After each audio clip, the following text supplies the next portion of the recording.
Welcome to BC9 news. ఈరోజు వార్తల్లోని ముఖ్యాంశాలు.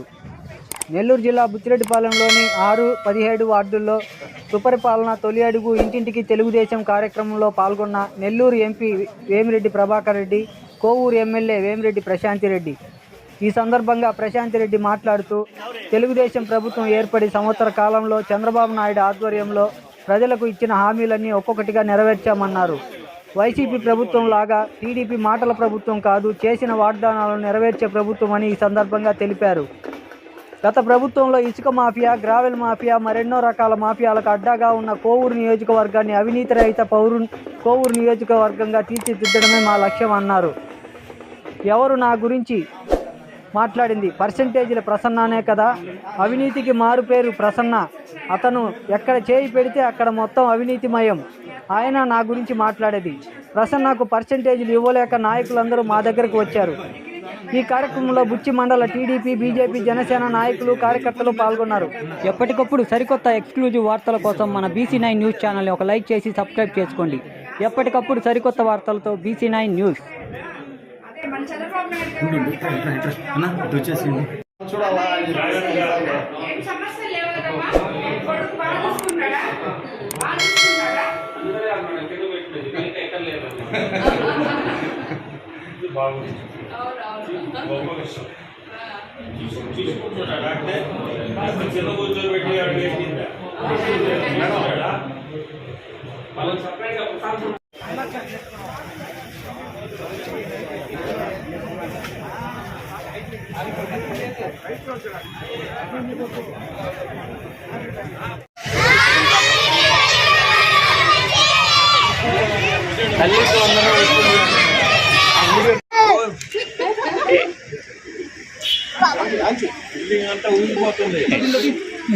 మీ అందరికి తల్లికి వందనం వచ్చిందా?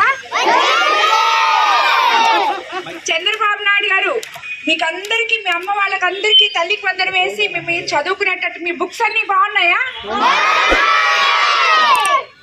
మీకు అందరికి వేశారు కదా చంద్రబాబు నాయుడు గారు. మీ అందరి భవిష్యత్తు చూసి మనలందరినీ ముందుకు తీసుకుపోతున్నారని చెప్పారా మీ అమ్మళ్ళు?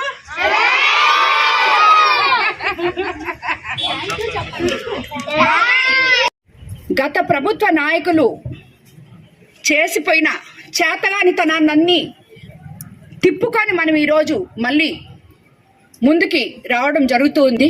ఎందుకంటే ఏ ప్రభుత్వం ఏ పని చేసినా దాంట్లో ఏదో ఒక అవకతవకలు ఉన్నాయి. ఏ రకంగా ఇళ్ల స్థలాలు, పట్టాలు అందరికీ ఇవ్వాలి అని, కానీ ఇవ్వలేకపోతున్నారు. ఎందుకంటే ఇళ్ళు ఇచ్చున్నారు, కానీ ఆ ఇల్లు ఎవరికైతే ఇచ్చున్నారో వాళ్ళ పేరు అక్కడ లేదు, పేరున్న వాళ్ళకి ఇల్లు లేదు. ఇలాంటివి ఎన్నో చేస్తున్నారు. అవసరాలు మట్టి దోలారు. ఎందుకు దోలారు? శాంక్షన్ ఎందుకు చేస్తారు? ఆ మట్టి దోలితే ఆ మట్టిలో డబ్బులు వస్తాయి కాబట్టి, కమిషన్లు వస్తాయి కాబట్టి తోలారు. ఇట్లాంటి పనులు చేసి ఈరోజు ఒక్కరికి కూడా మనం ఇల్లు ఇవ్వలేకపోతున్నాం. కానీ చంద్రబాబు నాయుడు గారు దాని మీద డ్రైవ్ పెట్టున్నారు. ప్రతి ఒక్కరికి ఇల్లు కూడా మనం అతి త్వరలో అందజేస్తాము. పర్సెంటేజ్ల ప్రశ్నేనా మాట్లాడింది? ప్రతి ఒక్కటి ఎక్కడ అతను చేయబడితే, ఒక కాంట్రాక్ట్లో చేయబడితే, ఒక రియల్ ఎస్టేట్లో చేయబడితే, ఒక ఇళ్ల స్థలాల దగ్గర మట్టి చేయబడితే, నువ్వు ఎక్కడ చేయబడితే అక్కడ అవినీతి. అతను పీజీ చేసింది అవినీతిలో, నేను నీతి నిజాయితీలో పీజీ చేశాను. అవును, నేను రాజకీయ అజ్ఞాన్ని. ఎందుకంటే నాకు రాజకీయం తెలీదు. రాజకీయం అంటే 60 అడుగులు గుంతలు తవ్వి గ్రావెల్ ఎత్తేసి దాంట్లో 2 పిల్లలు పడి చనిపోయినా దానికి కారణమైన ఒక ఎమ్మెల్యే అంత జ్ఞానం నాకు లేదు. కాబట్టి నేను రాజకీయ అజ్ఞాన్ని. ఇసుక విపరీతంగా తవ్వి ఒక 4-5 నాయకుల్ని పెట్టుకొని మొత్తం కోవూరు కాన్స్టిట్యున్సీని అంతా ధ్వంసం చేసి ఈరోజు ఆ నాయకులందరూ నా దగ్గర ఉన్నారంటే మేము కార్యకర్తల్ని, నాయకుల్ని అత్యంత గౌరవించి నెత్తి మీద పెట్టుకొని చూసుకుంటాం. అదే కార్యకర్తలు నిన్ను సాకలేక నా దగ్గరకు వస్తున్నారు, నీకు అప్పులు ఇవ్వలేక నా దగ్గరకు వస్తున్నారు. కాబట్టి ఈ పర్సెంటేజ్లు ప్రసన్న మాట్లాడిన దాని గురించి మీరు అడగడం, నేను మాట్లాడడం కూడా వేస్టే. కాబట్టి వదిలేయండి.